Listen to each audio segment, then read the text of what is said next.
10 showers, restrooms in a motel, and with a shower, with a toilet, a bath, and a shower and a sink. And I have a towel around me and a shaving cream, and I'm shaving. I hear bam, bam, bam on the door of the the motel room.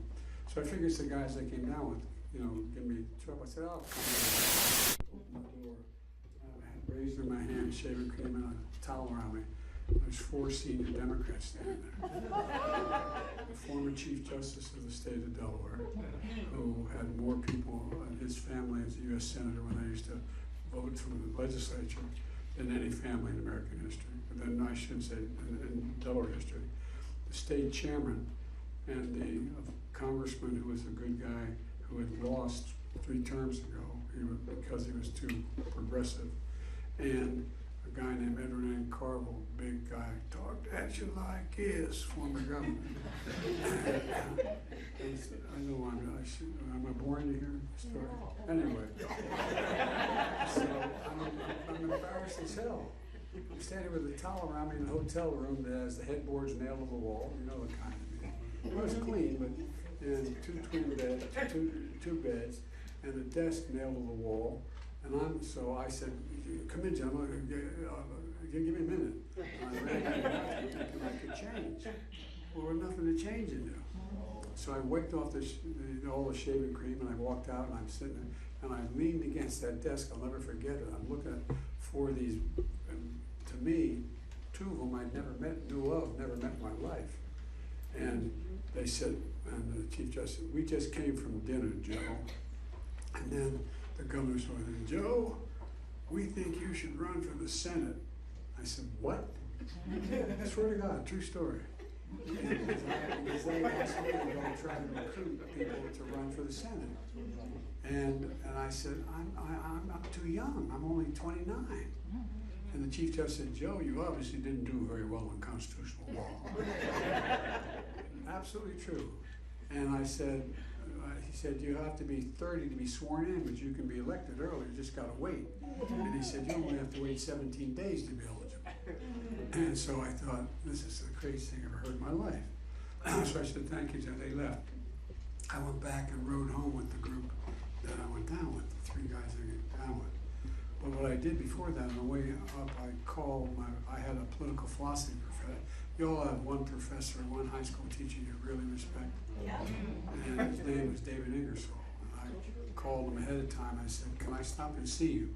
Because Dover, Delaware is below Newark, Delaware, and below where my home was near Wilmington. And so I stopped and I told him what happened. He said, "What do you think?" He said, "What do I say?" He said, "Joe, remember what Plato said." I go, "What the hell did Plato say?" I'm serious. True story. He said, "Plato said the penalty, to paraphrase Plato, the penalty good people pay for not being involved in politics is being governed by people worse than themselves. You should run." I said, "Oh, God." Anyway, so I went home and talked over with my wife. She said, "Look, Joe, you're working 40 hours a week trying to get this law firm going, and you're a public defender. And at the same time, you're doing 20 hours to 30 hours a week as a county councilman. Either get in or get out." That's right. So being Wife knows best. But there were a whole lot of things I was worried about back then. I didn't support the Vietnam War. A lot of things going on. And so I ran. But I made a mistake of asking my sister to manage my campaign. Nixon got 59.8% of the vote in Delaware, almost 60%, and I won by 3,100 votes. And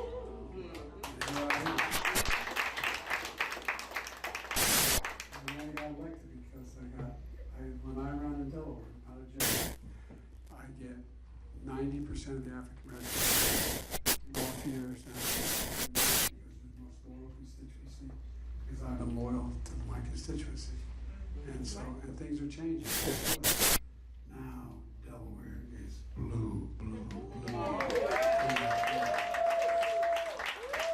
you think I'm kidding? I'm not. As blue as you can get. And with a little bit of luck, and you all making sure that we change things here in Wisconsin as well. Yeah. You got some senators I'd like to see change too.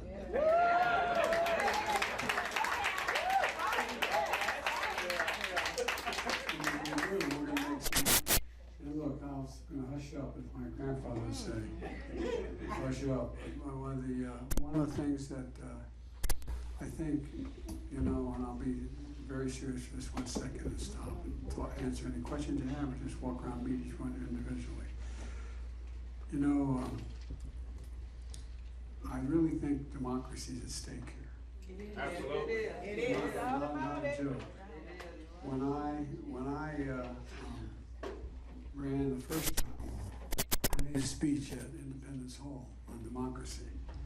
And the press, and they're all smart as hell, the press back here wondered why I was talking about democracy back then in 2020. And 60% of our polling showed people were worried about what's the stake. And we ended up winning. But one thing I want you to be aware of, Trump means what he says. Yes, he does. He means what he says. And he says he's going to get rid of all the stuff that we've done, which is making sure that people don't have to pay $400 a month for insulin for if they have diabetes instead of $35 a month. Make sure, I just go down the whole list. And I was asked, I just did an interview with a national reporter, the last stop I made. She asked the question whether or not I thought that what Trump was, did he mean what he said when he said, basically, I'm not sure he's going to accept the results of the election. And I said he won't. He won't. So what we really have to, we can do a lot, because I think the public is really ready to see some change. Anyway, I'm talking too much. Like I said, my mother would say, hush up, Joey. You know it, Joe. Thank you very much.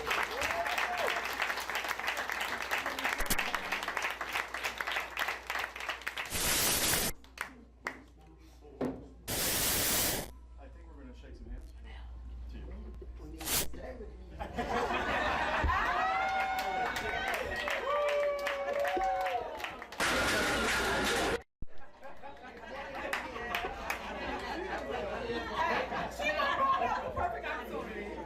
But I don't go.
I'm ready. I'm not scared. But we gonna try. That's fine. I ain't worried.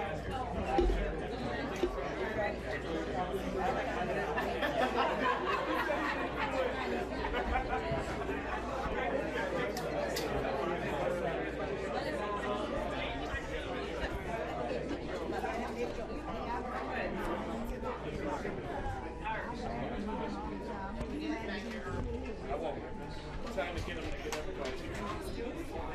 Just take a picture of us. He wants to be first. He wants to put it out. This way? Yep. We're moving out. Yes, sir, this way.